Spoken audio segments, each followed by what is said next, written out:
It is Valentine's Day. Actually, by the time you are watching this, it will probably be the day after Valentine's Day. It's a cool holiday, I guess. You know, Hallmark has the monopoly on it. Candy companies too.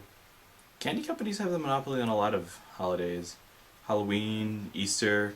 Why does a holiday that's based on love need all these products to be sold? Like, I applied for a job at Hallmark and I didn't get it. But they asked in the job application, they said, when will we be available? And you must be available for certain holidays, including, more important than the rest, Valentine's Day. I guess I'm kind of ruminating on certain things this Valentine's Day more than past ones. It's mainly because, more than ever, I'm getting closer to my own personal stability in life. And why is that? What is all this talk about stability anyway?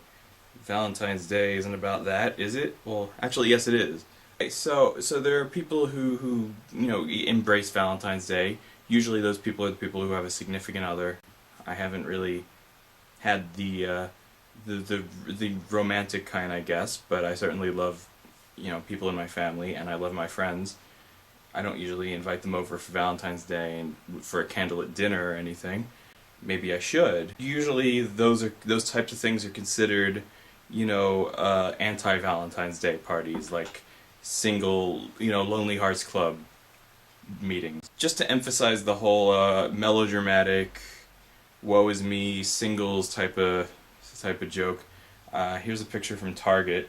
I was there earlier today, and as you can see, the connotations of this aisle label are uncanny. I like to eat alone much of the time, so it's not a tragedy.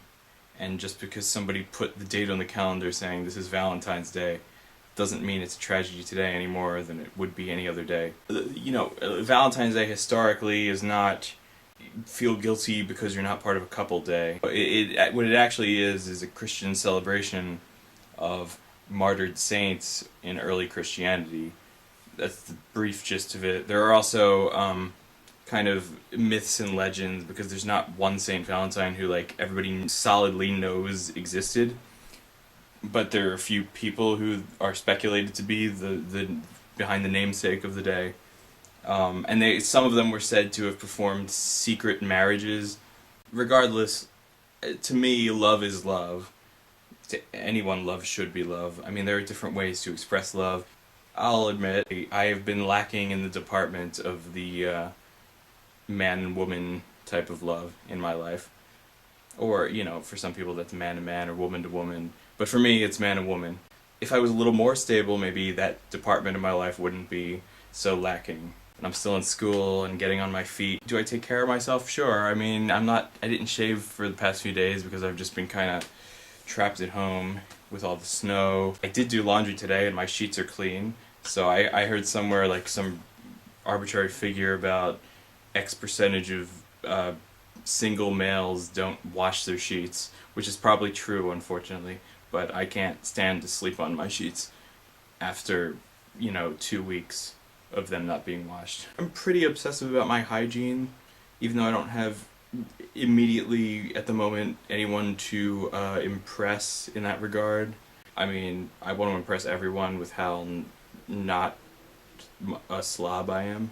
My living space is organized. I have my priorities, for the most part, in order. Just the other day, I was in a group conversation, and one of my friends was there, and he was saying, he basically implied that men in their early to mid-20s who are still living at home and don't have an income aren't really considered eligible for marriage or a relationship.